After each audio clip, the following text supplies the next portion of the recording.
Saint-Esprit. Amen. Je vous salue Marie, pleine de grâce, le Seigneur est avec vous. Vous êtes bénie entre toutes les femmes, et Jésus, le fruit de vos entrailles, est béni. Sainte Marie, Mère de Dieu, priez pour nous pauvres pécheurs, maintenant et à l'heure de notre mort. Amen. Notre-Dame de la sagesse et de la paix, Priez pour nous. notre Père Saint. Priez pour nous.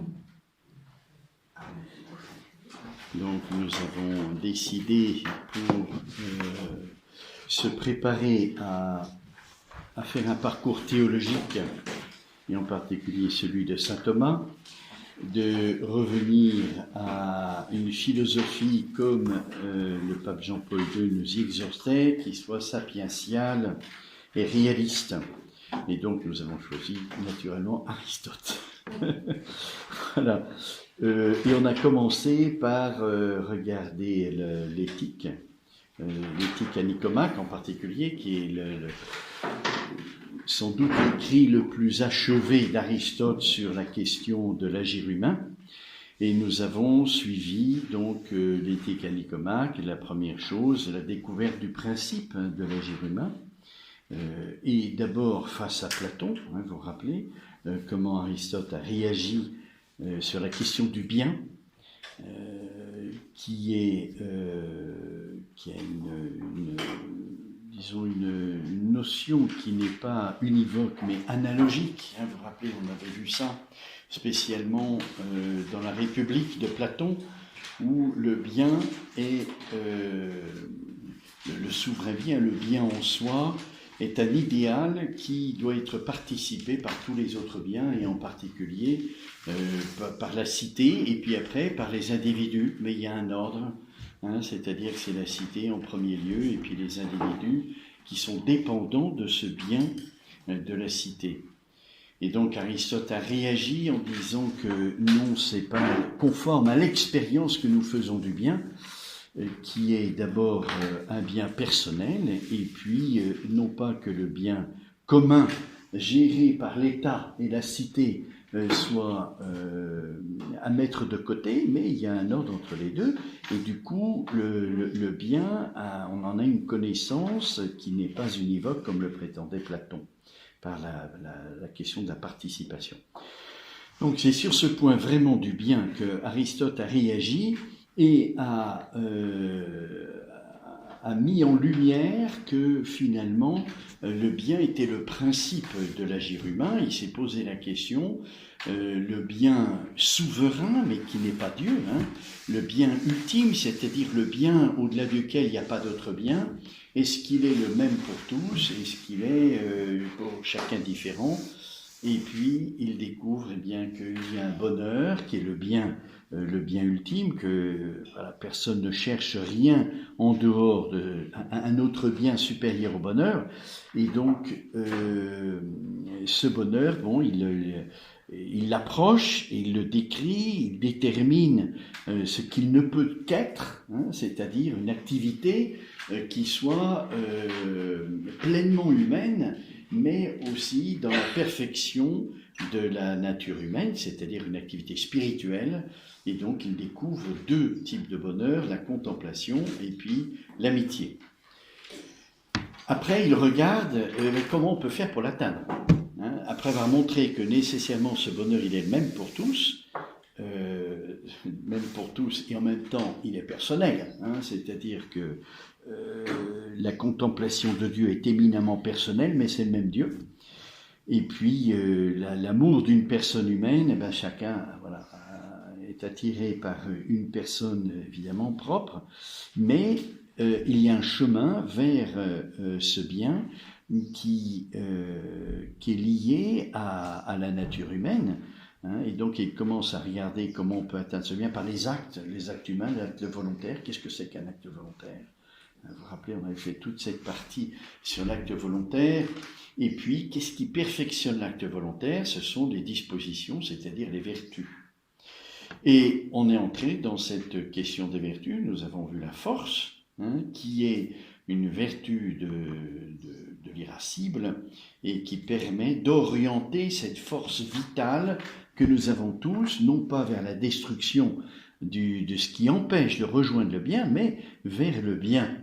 Et pour que cette force vitale soit ordonnée vers le bien, au maximum, parfois c'est la destruction de ce qui empêche d'atteindre ce bien, mais parfois aussi c'est supporter le mal. Et, voilà, et qui laisse la place, alors au plan chrétien on comprend, hein, ça peut laisser la place à la miséricorde par exemple. Nous avons vu aussi la tempérance, et la tempérance c'était l'ordre entre les désirs de l'homme, les désirs de niveau inférieur, entre guillemets, c'est-à-dire plus animaux, comme les désirs de la passion, de l'instinct sexuel, sont des désirs qui prennent très très fort la nature humaine et qui peuvent empêcher les désirs plus profonds. Et ils sont tellement forts qu'on risque toujours de s'y arrêter. Et la tempérance permet d'ordonner tous les désirs de l'homme, pour laisser passer devant les désirs plus spirituels, qui sont seuls capables de satisfaire la personne humaine, parce que tous les autres désirs inférieurs sont toujours des passagers, ne peuvent pas apporter le bonheur et ne sont, comment dirais-je, suivis des illusions la plupart du temps. Et puis, avec le temps, en vieillissant, eh bien, ça passe, et puis il y a toujours quelque chose qui demeure, mais c'est jamais encore de moins en moins satisfaisant.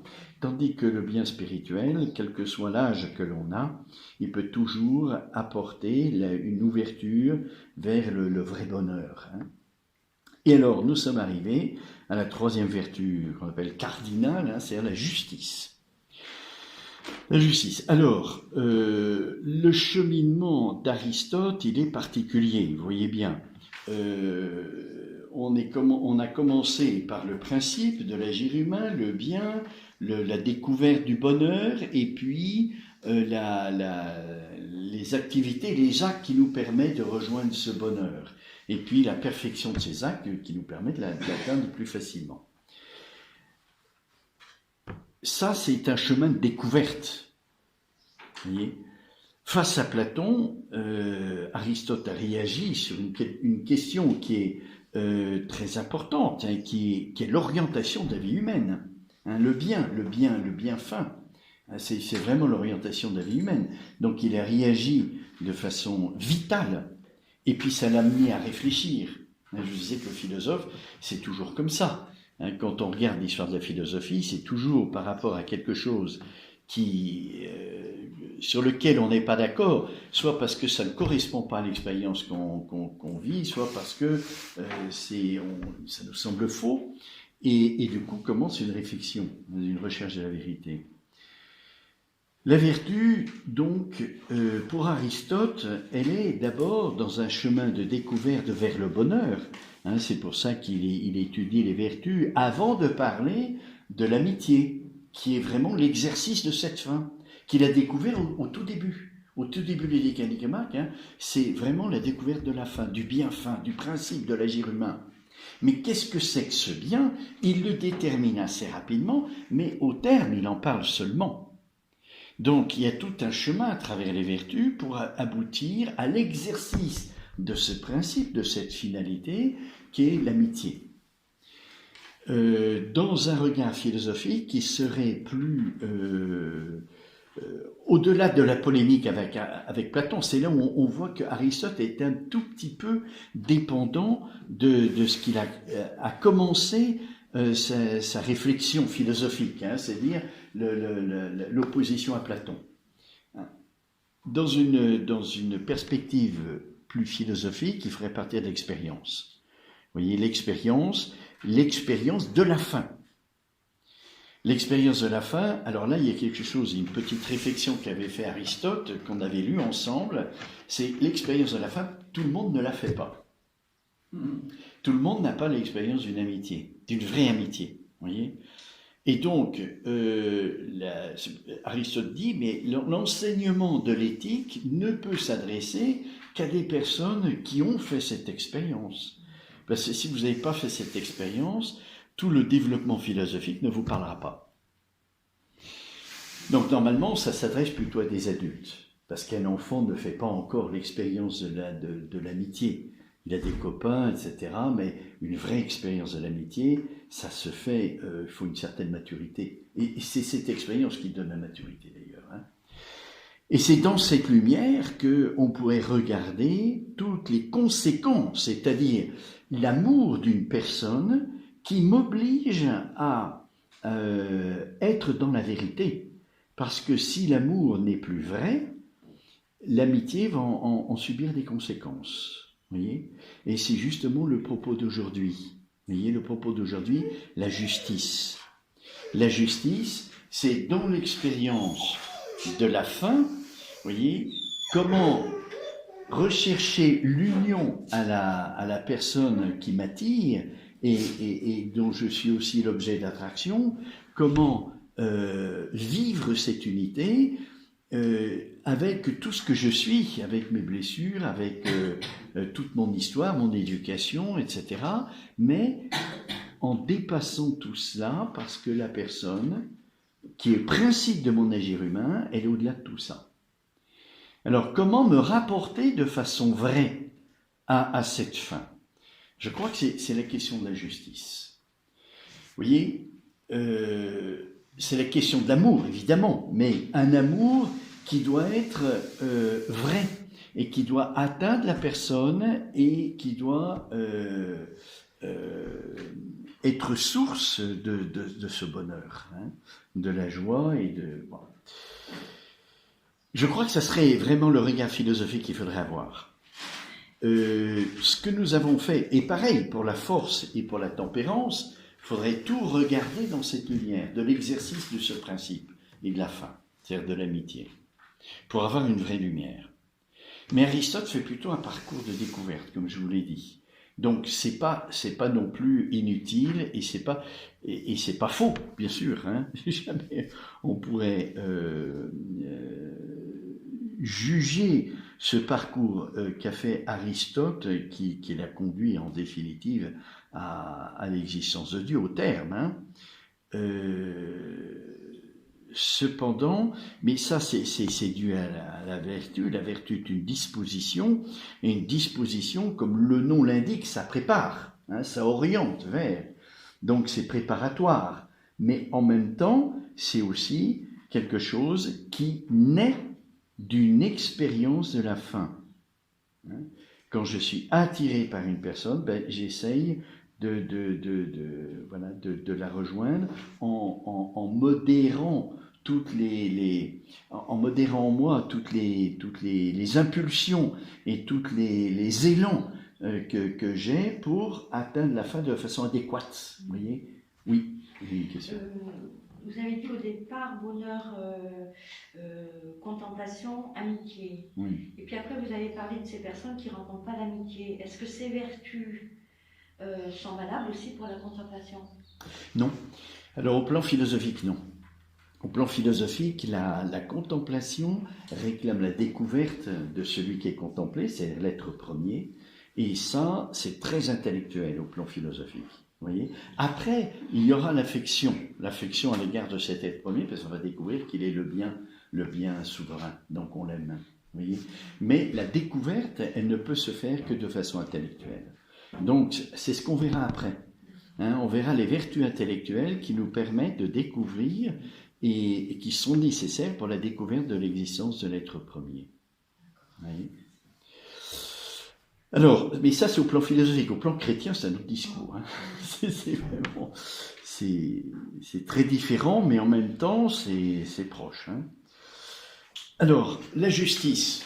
Alors, ce qu'on a fait pour la force et la tempérance, ce n'est pas inutile, mais je voulais vous montrer aujourd'hui que si on voulait faire une véritable philosophie, il faudrait partir de l'expérience de la fin, c'est-à-dire de l'amitié, et montrer comment ces vertus naissent de ce rapport avec la personne qu'on aime et qui nous aime. Mais, comme vous avez tous plus ou moins fait l'expérience de l'amitié, on a regardé la force et la tempérance dans l'exercice du quotidien. Qu'est-ce que ça représente pour la personne humaine ? Vous Hein.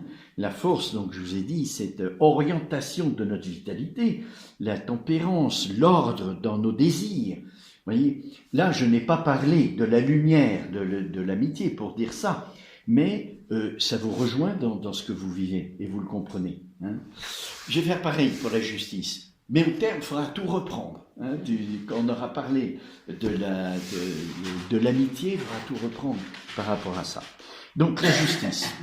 Alors, c'est sûr que chez Platon et chez Aristote, ils ont en commun de dire que la justice est une vertu principale, c'est-à-dire sans la justice, il n'y a pas de morale, il n'y a pas d'éthique sans la justice.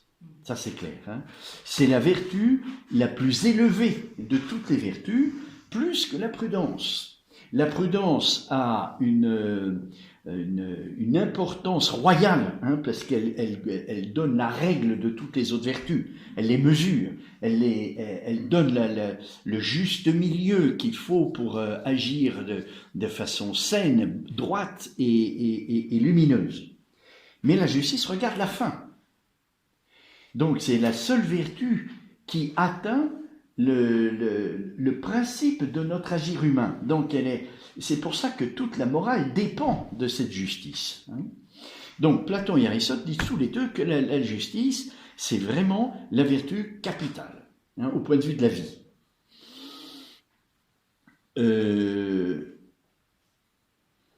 La différence, vous la connaissez maintenant, hein, c'est que comme la justice regarde notre rapport avec le bien, et qu'il y a une divergence entre Platon et Aristote sur la question du bien, évidemment, la conséquence, c'est que la justice ne sera pas regardée de la même manière. Et nous avons vu que chez Platon, la justice, elle est d'abord écrite en gros dans la cité, hein, en gros caractère, c'est-à-dire on la voit mieux dans la cité que au point de vue individuel et personnel. Donc, pour comprendre la justice au niveau personnel et individuel, il faut regarder d'abord où est-ce qu'elle est écrite en gros, c'est-à-dire dans la cité. Mais pour Platon aussi, ce n'est pas seulement ça. C'est pas seulement l'intelligence de la justice au niveau personnel qui est commandée par la justice civique, disons, c'est aussi l'application. C'est-à-dire, c'est l'État qui doit décider quel est le bien personnel.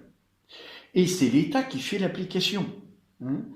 C'est-à-dire, au niveau pratique, eh bien, la justice personnelle sera commandée par l'État. Et là, Aristote, alors, ne suit pas du tout ces perspectives-là. Hein. Il dit que non, la justice qui règle le bien commun, dont l'État est responsable de conserver le bien commun, et la justice est là pour ça, eh bien, cette justice-là, elle ne doit pas commander la justice personnelle. Pourquoi ? Mais parce que le bien commun, encore une fois, il est inférieur à l'homme. C'est l'homme qui le produit. Tandis que la justice personnelle, elle dépasse l'homme. C'est une personne humaine ou c'est l'être premier. Et donc il y a une transcendance, même si c'est une personne humaine, c'est plus que toutes les œuvres faites de la main d'homme.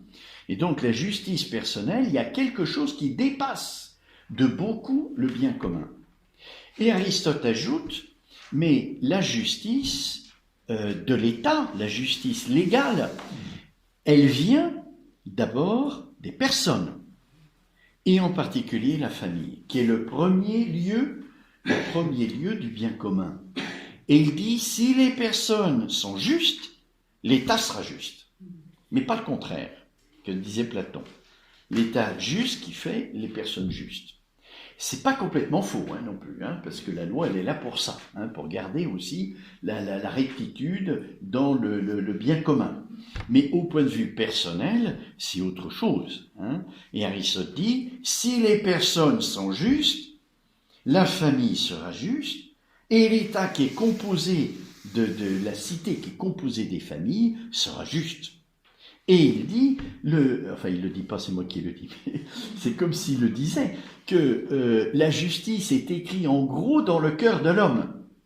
Et l'État dépend de la famille, du coup. C'est complètement inversé par rapport à Platon. Voilà. Oui, mais d'ici, Oui. si les personnes ne sont pas justes. Si les... Si les personnes Pardon, j'ai pas entendu. ne sont pas justes. Eh ben oui, mais c'est ce que dit Aristote. Vous voyez, c'est la justice de l'État et la bonté de l'État, sa dignité, elle dépend des personnes. Et si les personnes ne sont pas justes, eh bien l'État ne sera pas juste. Et avec le péché. Alors ça, c'est un autre regard. Vous voyez, quand vous dites le péché, vous voyez, on est dans une dimension chrétienne, là, on est dans une dimension de foi. Hein, le philosophe, il constate qu'il y a des erreurs, qu'il y a des anomalies, qu'il y a des dysfonctionnements, mais il n'a pas l'intelligence de cela. Il peut constater cela. Et donc, il faut y remédier. Voilà. Mais c'est vrai ce que vous dites, hein. C'est-à-dire que malheureusement, l'homme a des faiblesses et il a des penchants au mal. Il faut garder le bien commun de tout cela. Hein. Donc la justice au point de... Vous voyez, la justice a peut-être plus d'importance pour la société et le bien commun qu'au niveau personnel, parce qu'au niveau personnel, c'est l'amour qui règne. Dans le bien commun, là, c'est pas l'amour. Hein. Indirectement, pas directement. Voyez.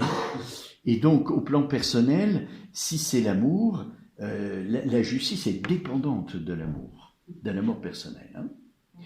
Voilà, alors la première chose qu'on doit dire, maintenant qu'on a bien... Il faut rappeler que... Alors donc, pardon, je perds un peu le fil. Platon et Aristote, vous voyez, seraient d'accord pour dire tous les deux que la question de la justice au niveau de l'État et au niveau personnel règle les rapports entre l'éthique et la politique. C'est sûr, la politique, c'est pas la politique des partis comme on l'entend aujourd'hui, mais c'est la philosophie de la communauté humaine. Ben, ça dépend des personnes, évidemment.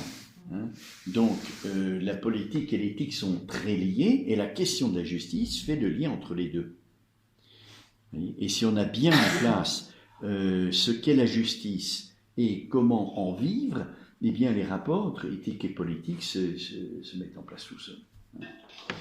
Alors la première chose qu'on doit dire sur le point de vue de la justice, c'est que c'est une vertu qui regarde l'autre. Que ça soit la justice personnelle, que ça soit la justice communautaire, civique, légale, ça regarde toujours l'autre. Est-ce qu'il y a une justice par rapport à moi-même ? Voyez ? Est-ce qu'il y a une justice par rapport à moi-même ? Si je regarde mes droits, puisque la justice, c'est le respect des droits, hein, si je regarde mes droits sans regarder les droits de l'autre, petit à petit, je vais entrer dans un regard très critique, hein, et je serai toujours dans l'insatisfaction, parce que mes droits ne seront jamais respectés complètement. Jamais. Il y a toujours des failles, il y a toujours des blessures, et si je ne regarde que moi-même, eh bien, je ne pourrai jamais être heureux. Parce que je serai toujours lésé quelque part dans mes droits.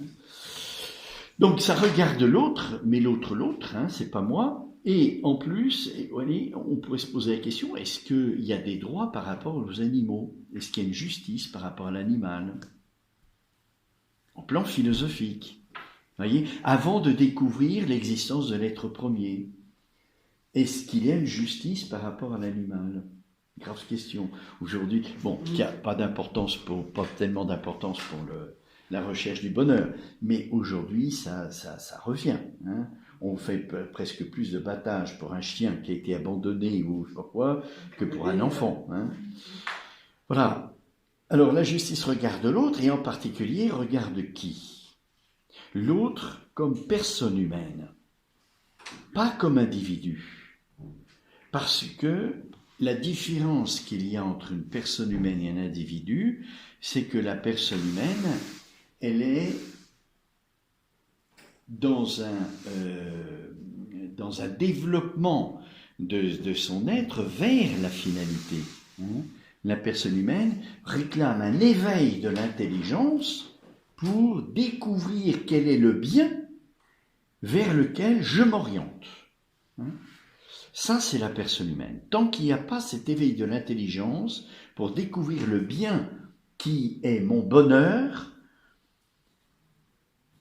alors il n'y a pas l'émergence de la personne humaine. Et je reste une partie d'un tout. C'est ça l'individu. L'individu est interchangeable. C'est la partie par rapport au tout qu'est la cité. Tandis que la personne humaine, elle a quelque chose de propre. Elle est aussi un individu, mais elle est beaucoup plus que ça.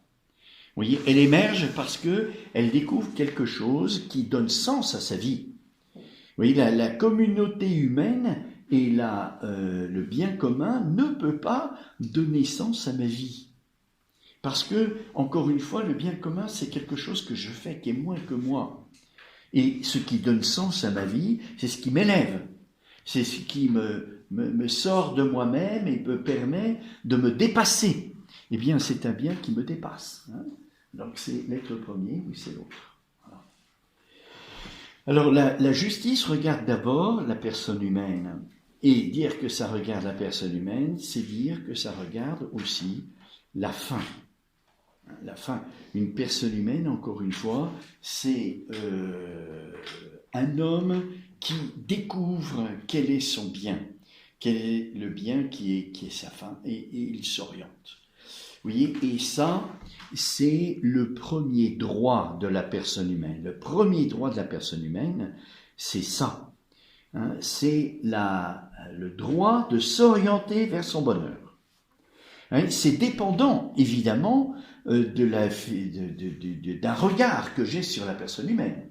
Hein, si je dis que dans la personne humaine, il y a un principe qui ne se ramène pas seulement à ce qui se voit, à ce qui s'expérimente, c'est-à-dire en gros le corps. Hein.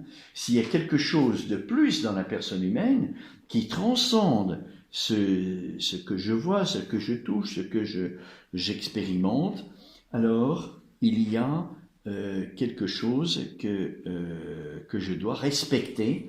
Pourquoi ? Parce que ça ne vient pas de mes parents.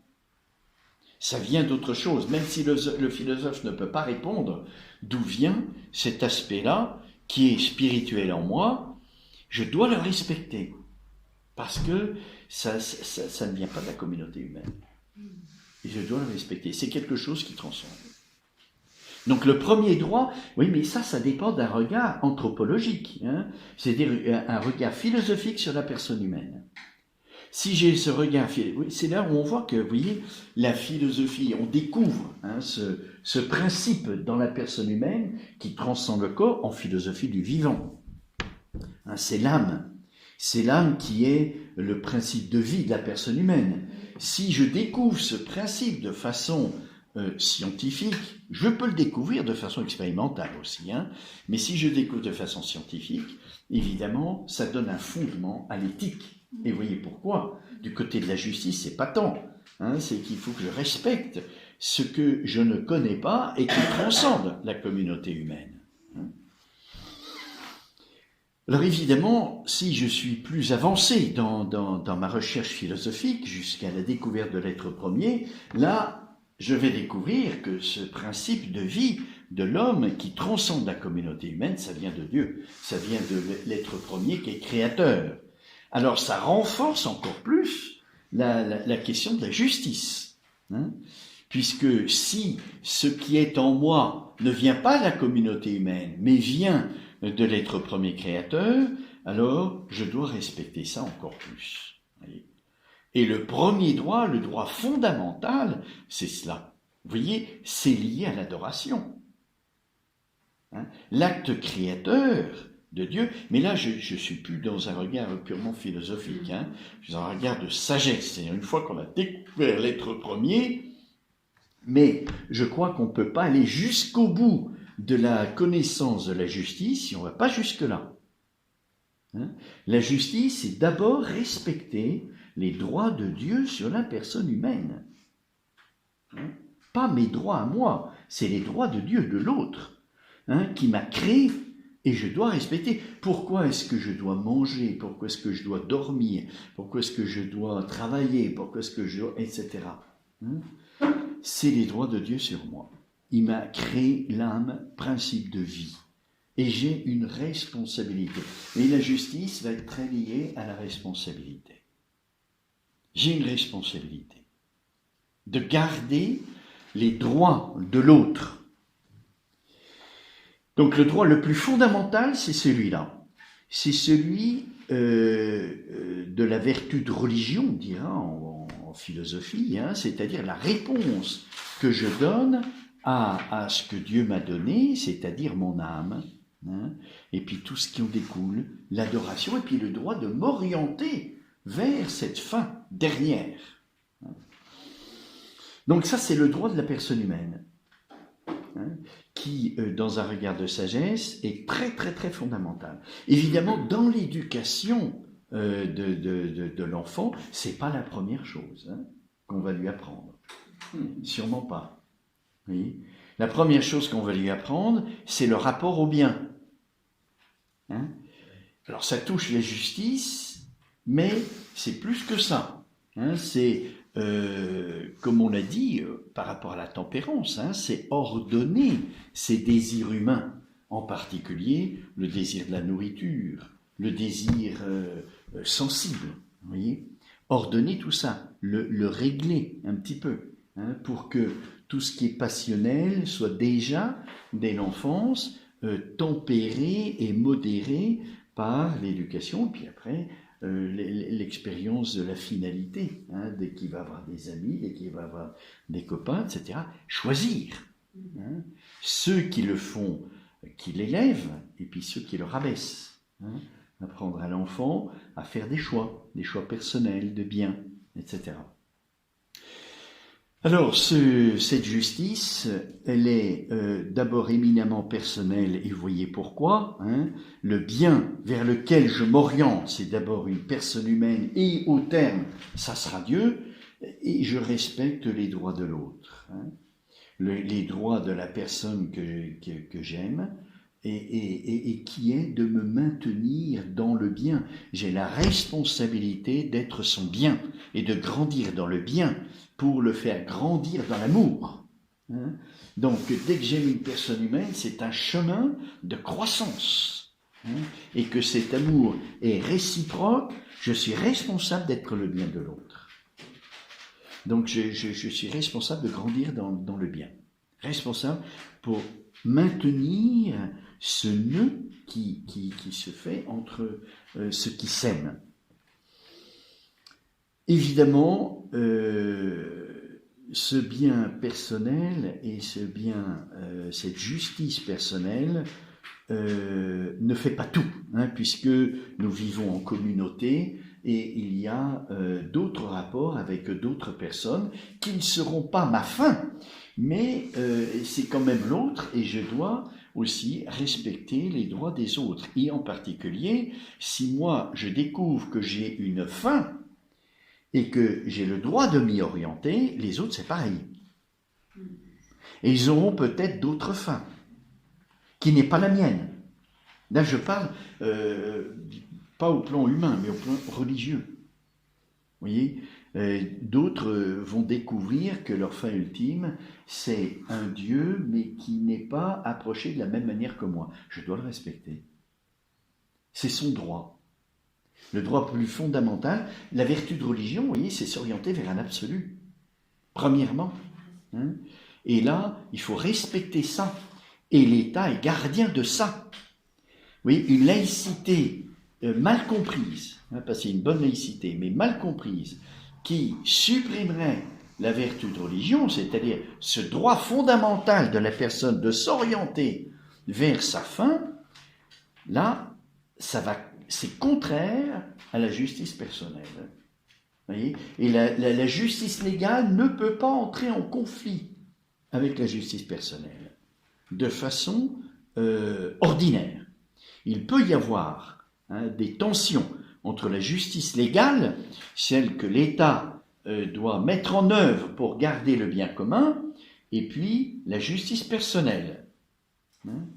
Je prends un exemple simple que j'ai donné la dernière fois. Vous voyez, le code de la route. Le code de la route, ça fait partie de la justice légale pour préserver le bien commun. Donc, je dois respecter le code de la route. Mais, il y a une exception. Je dois aller me rendre chez quelqu'un qui est en train de mourir, et donc je dois aller plus vite que ce que permet le droit légal. En faisant ça, je déroge au bien commun et à la justice légale, mais j'ai une excuse, il y a ce que les Grecs appelaient l'épiki, c'est-à-dire une situation de danger. Et dans la situation de danger, eh bien, je peux dépasser la justice légale. Vous voyez ? Ça s'appelle l'équité. C'est équitable de dépasser, mais dès qu'il y a disparition de cette circonstance particulière, je reviens tout de suite à la justice légale. Et je ne peux pas arguer de la fin personnelle pour être tout le temps en dehors de la justice légale. Vous voyez, là, il y a beaucoup de choses à dire. Vous voyez, de dire, par exemple, mais moi j'ai ma manière de me rapporter à ma fin selon ma prudence qui me met en dehors des lois. Ça peut être vrai momentanément pour une circonstance particulière, mais il faut faire attention. Faire attention sinon, vous voyez, si tout le monde fait ça, ben, la circulation n'est plus possible. Et le bien commun est anéanti. Donc, ça, c'est une chose qui est très importante, de bien comprendre que la justice légale n'est pas un absolu. Elle est importante pour le bon fonctionnement de la cité et la paix, que chaque chose soit à sa place, mais elle n'est pas un absolu. Dès que la justice légale est un absolu, c'est-à-dire elle qui dicte ce qui est bien et ce qui est mal au niveau personnel, c'est la tyrannie. Parce que l'État se prend pour Dieu. C'est Dieu qui décide quel est le bien et le mal. Dieu est le souverain bien, et tout ce qui n'est pas Dieu est contraire, c'est le mal.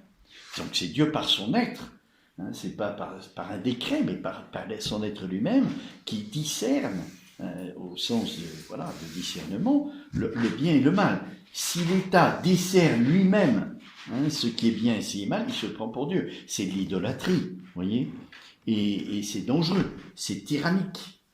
Et on ne peut pas accepter ça. Vous voyez. Alors si les lois sont injustes, là ça pose, vous voyez, injustes au plan, elles vont contraires à la justice personnelle, elles sont contraires à la justice personnelle. Là, c'est un État qui se dégrade. C'est un État qui se dégrade parce qu'il va contre la fin personnelle et donc contre le bonheur des citoyens.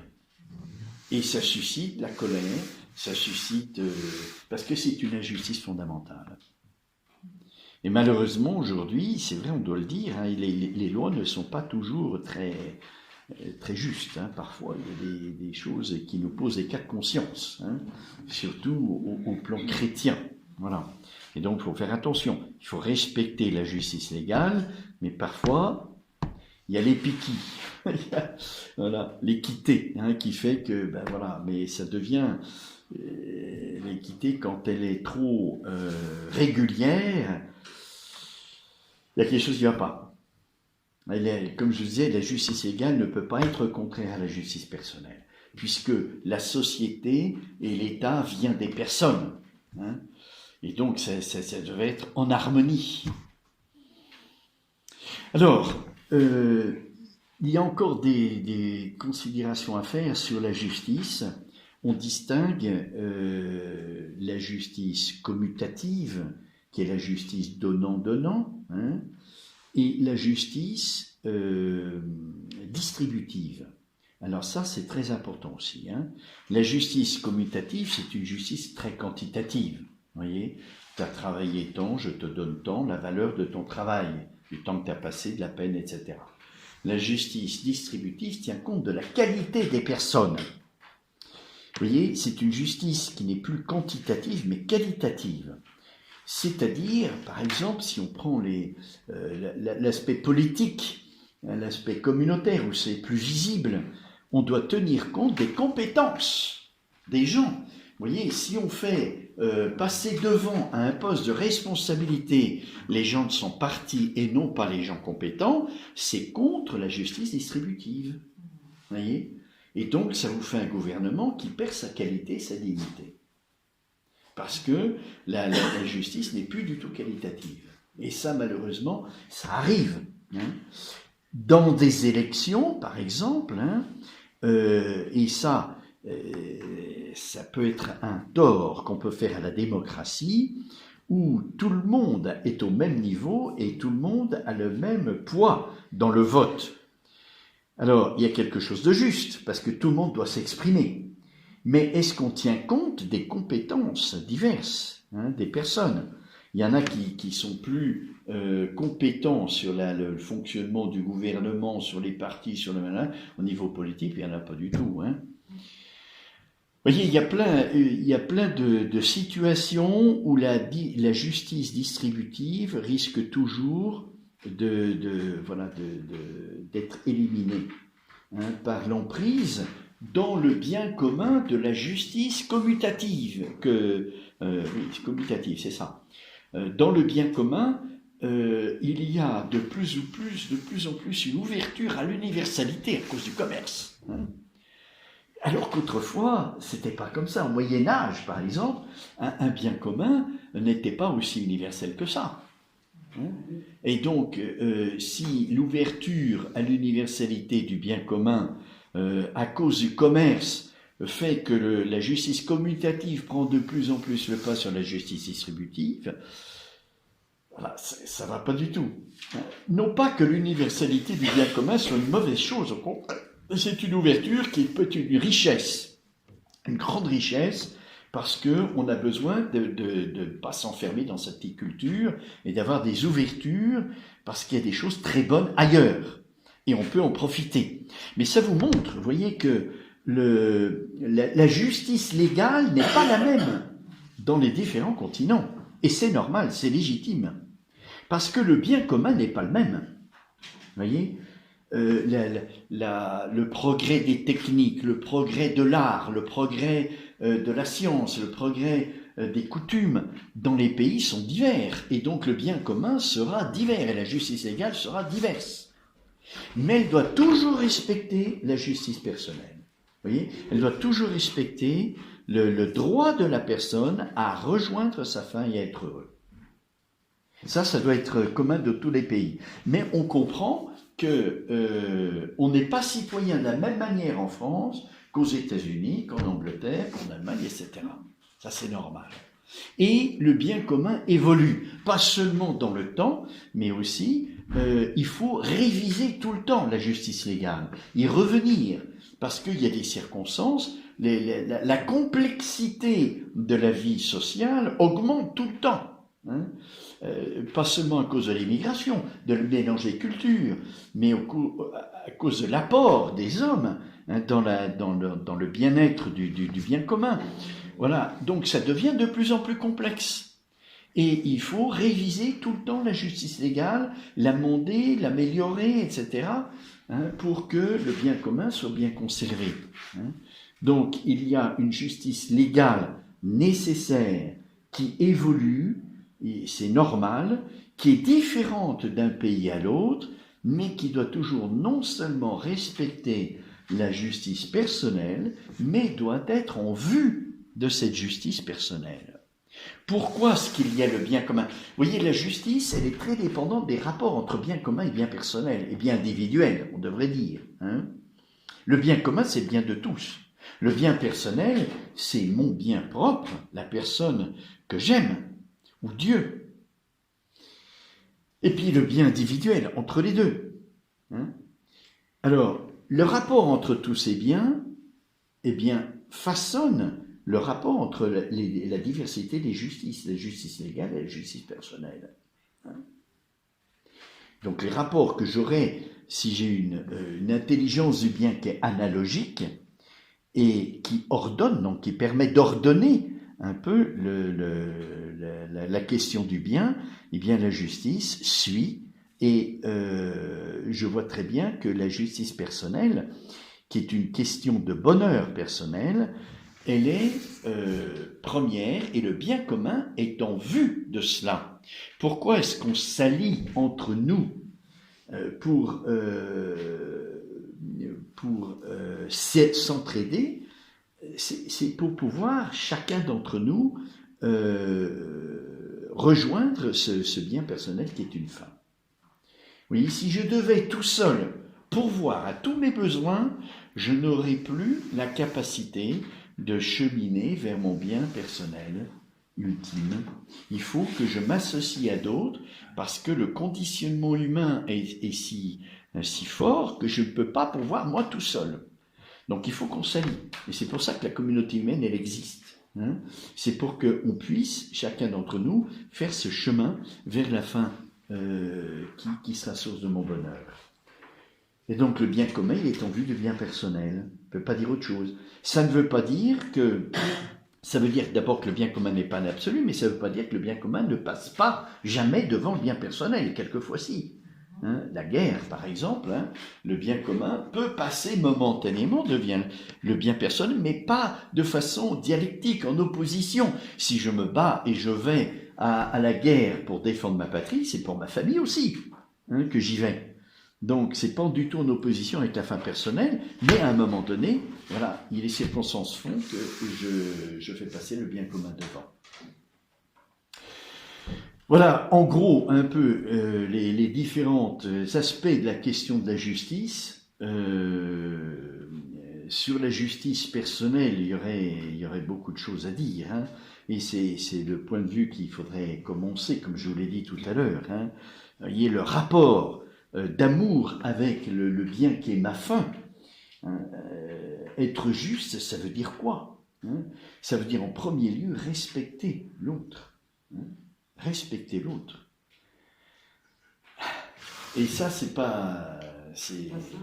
quand on n'est pas éduqué ou quand on n'a pas fait un chemin de vérité, c'est difficile. Hein. Mais où sont les convictions là-dedans alors? Parce qu'on peut très bien respecter l'autre, sachant qu'il a tort. Les convictions, on est où là? Oui. On cherche la vérité ensemble. Vous voyez.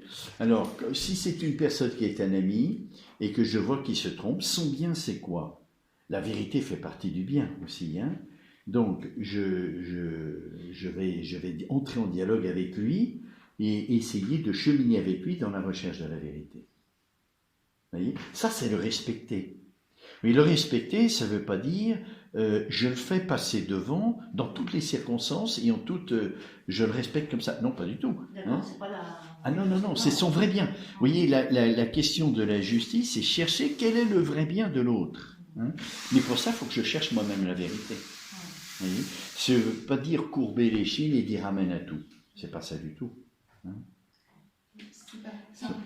Si par exemple, il n'y a pas moyen de discuter, vaut-il mieux se taire alors et essayer que la personne arrive éventuellement elle-même à découvrir?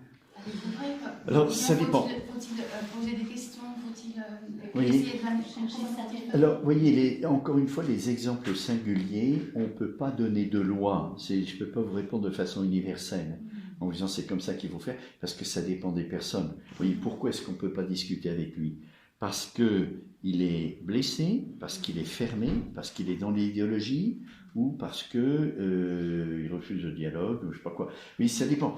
La philosophie, justement, permet de discuter avec n'importe qui, parce qu'on peut rejoindre la personne avec laquelle on parle, là où elle est.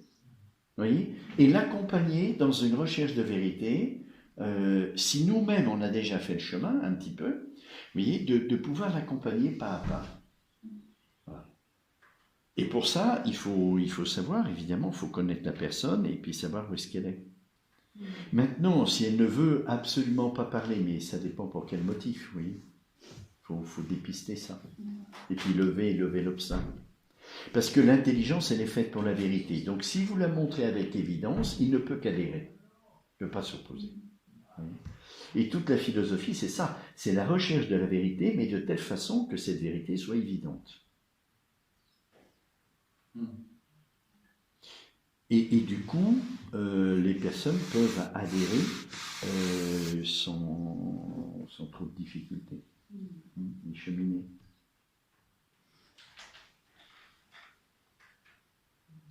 Est-ce qu'il y avait d'autres questions? Par rapport aux biens communs différents entre les pays. Oui. Comment on peut Parce qu'en fait, quand on parle de bien commun en philosophie, c'est l'idéal. Le bien commun en philosophie, non, Voilà, oui, c'est très concret, hein, le bien commun, c'est des choses, l'autobus, le train, l'avion, tout ça, c'est le bien commun, vous voyez, que tout le monde utilise, qui est à disposition, moyennant une justice commutative, hein, des particuliers. Vous voyez, c'est pas un idéal, hein, c'est tout ce qui fait, on pourrait dire le patrimoine d'un pays, par exemple, hein.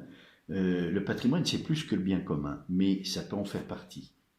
D'accord. Oui. Et quand il diffère de pays à pays, oui. Dans la recherche du bien commun, comment au niveau mondial on peut arriver à une harmonie? Oui. Alors tout à fait. Ben, ça dépend sur quoi on se base dans ce bien commun. Vous voyez, le bien commun, je vous ai dit, il y a la justice commutative et la justice distributive.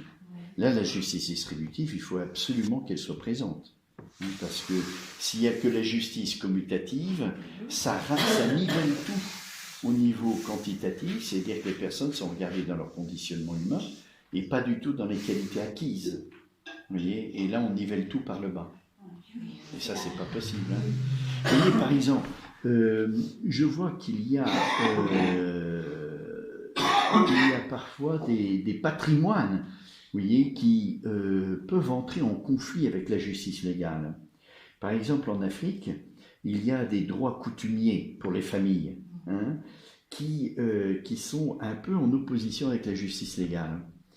Et ces droits coutumiers sont très très forts pour le bien commun de la famille.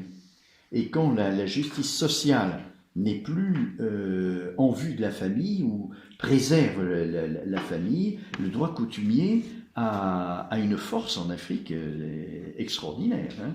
Et ça permet de préserver, alors avec des excès, tout n'est pas positif, hein, mais ça permet de préserver aussi quelque chose de très fondamental dans le bien commun. Et vous pouvez donner un exemple de cela? Ah ben oui, en Afrique, vous voyez, quand on se marie, il y a le mariage légal à la mairie, comme chez nous, et puis il y a le mariage coutumier. Et le mariage coutumier a plus d'importance, hein, c'est-à-dire il y a des cérémonies, il y a des dots, il y a tout un rituel qui a plus d'importance que le mariage légal. Vous voyez, et ça, alors il y a des exagérations aussi, hein, mais ça permet de préserver aussi l'esprit de famille et l'esprit, voilà, avec les inconvénients de la fragmentation en tribus aussi, hein, parce que quand le droit coutumier est trop fort, alors du coup ça devient des rivalités, des tensions entre les tribus.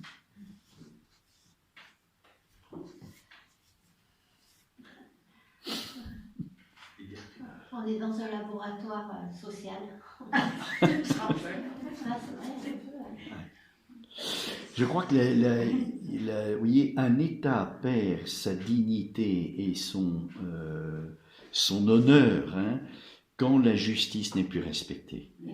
Et elle ne respecte plus la justice quand elle ne fait plus droit à la fin personnelle et à la famille.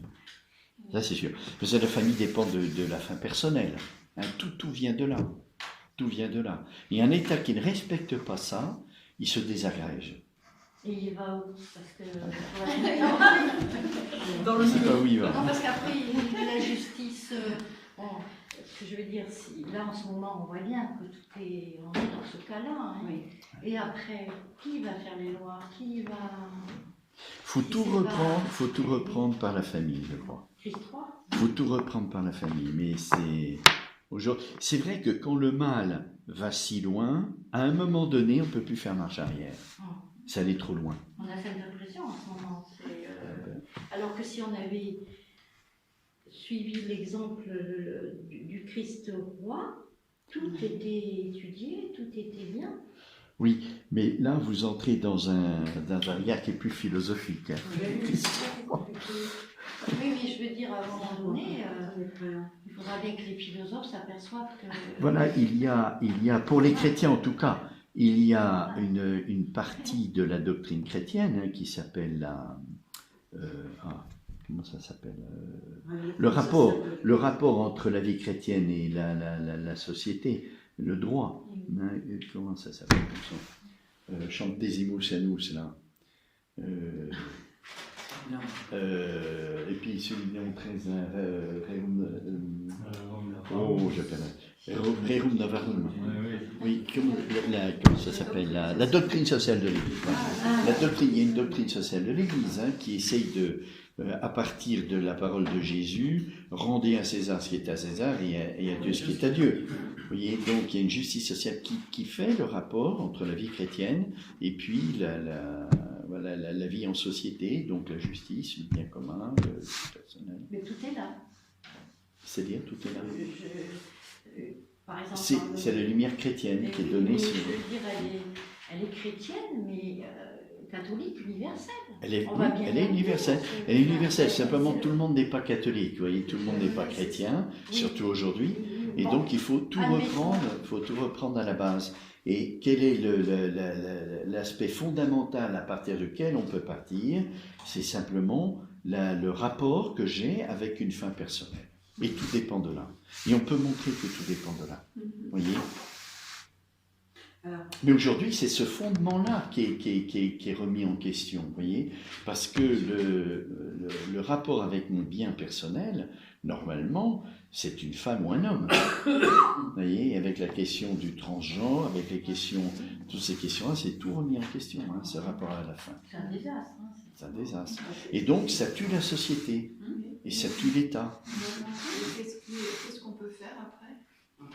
Après quoi? Quand on a déjà mis en route toutes ces choses-là pour revenir en arrière et pouvoir Que chacun au plan chrétien, il faut prier, c'est sûr. Mais au plan philosophique, oui, il faut déjà être lucide et conscient. C'est-à-dire, il faut faire cette recherche de la vérité pour voir où est-ce qu'est le mal et puis faire ce qu'on peut à notre échelle, c'est sûr. Mais c'est une goutte d'eau dans la mer aujourd'hui, c'est sûr. Où le bien individuel doit être vécu pour rejoindre le bien communautaire. Il faut que chacun fasse. De toute façon, à un moment donné ou à un autre, il y aura une réaction. Vous voyez, au plan politique, ça peut pas aller jusqu'au bout. Vous voyez qu'on constate aujourd'hui des émeutes. Pourquoi? Mais parce qu'il y a des injustices. Vous voyez? Et donc, la force de la nature humaine fait qu'on ne peut pas aller jusqu'au bout dans l'erreur et dans le mal. Il y a une réaction au moment qui sera peut-être violente, mais il faudra qu'il y ait une réaction. C'est déjà commencé. Quand on voit après que ceux qui réagissent, ils se trouvent face à des armes de guerre, qu'est-ce qu'un individu peut faire contre ça? Du coup, ça veut dire qu'il n'y a rien à faire. Non, il ne faut pas dire ça, il ne faut pas dire qu'il n'y a rien à faire. Vous voyez, toutes ces émeutes, ça fait réfléchir les gens quand même. Ils prennent conscience qu'il y a quelque chose qui ne va plus.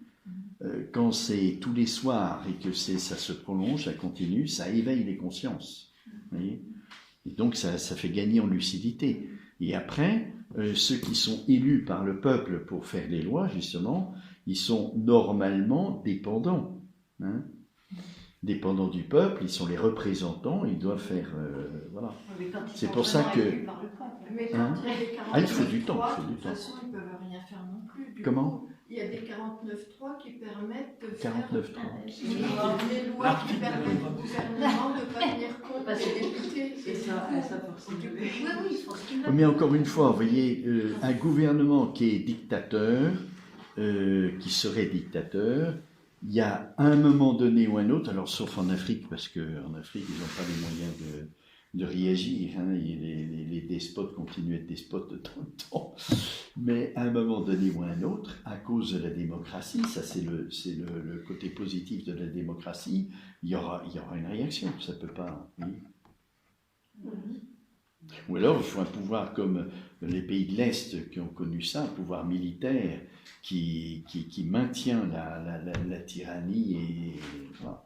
Et à ce moment-là, mais un jour ou l'autre, ça craque.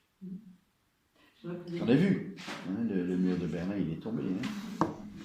Je voulais poser la question, on parlait de justice personnelle, et quand la justice personnelle ne peut pas être réalisée, Jésus, il dit, moi ça me pose question, il dit, si on te frappe sur la joue droite, dans la joue gauche, si on te demande de faire 1000 pas, t'en feras 2000, si ton manteau de prendre... Voilà. Et la réponse de Jésus est quand même très étrange. Elle est étrange. Oui, Par rapport à ça, c'est une question de justice, là. c'est les exigences de l'amour, vous voyez. Est-ce que c'est Et bien la- la justice, là Hein? C'est une question de Un justice, dépassement là. de justice. Oui, la mais justice. regardez, autrefois, dans la loi du talion, hein, il fallait rendre, elle a été une justice divine à un moment donné, et je vous l'ai dit plusieurs fois, hein, pour éviter les vengeances, qui étaient pires que les offenses qu'on avait reçues. Alors, pour limiter le mal, oui, il y a la loi du talion. Mais quand le Christ est venu, il a dit, il y a quelque chose de plus encore. Hein? C'est d'aimer l'autre. Et donc de ne pas lui rendre le mal qu'il me fait. Parce que si je rends le mal, je deviens mauvais. Et c'est contraire à mon chemin de sainteté. Donc, en termes de justice... Donc ça ne veut pas dire qu'il faut que j'accepte tout. C'est ça. Je dois lutter, mais pas avec des armes de violence, pas en faisant le mal, en faisant le bien. Vous voyez, l'amour est victorieux du mal. Alors, ça me met sur la croix, c'est sûr, mais c'est victorieux du mal. Et c'est comme ça qu'un chrétien doit lutter. D'accord. Parce que l'amour est toujours victorieux. Pour, Mais dans le temps, hein, c'est pas forcément immédiat. Hein. Je veux dire, pour rebondir à ce que Edith dit, moi je pense justement quand il y a tellement de mal sur la terre, d'accord, je ne peux pas juger, c'est pas à moi à juger, mais un mal vraiment terrible quand on pense à l'histoire de ces enfants sacrifiés. Comment est-ce que la justice humaine, est-ce que moi je peux souhaiter que les gens qui sont à la base de ce mal soient jugés, sévèrement jugés, ou bien c'est mal pour un chrétien de souhaiter... Non, la justice est bonne. Donc, que ces personnes-là soient arrêtées dans ce qu'elles font. Alors après, le jugement, il y a une justice légale. Donc, il faut qu'ils soient soumis à cette justice légale. Après, profondément, c'est Dieu qui juge. Hein, mais c'est pas nous. Mais il y a une justice et il faut la respecter. Oui. Donc, Les droits... Ah oui, oui. ces On peut chrétiens désirer... que Mais ces oui, choses-là qu'il soit puni, attention, il faut désirer que la justice soit faite, hein, c'est-à-dire que le mal soit arrêté. Et puis après, c'est la justice légale. Hein. Il ne faut pas qu'il y ait une vengeance dans notre cœur. Il faut que, voilà, que ceux qui ont fait les lois, ils ont fait pour ça. Voilà. Écoutez, on va se mettre en place.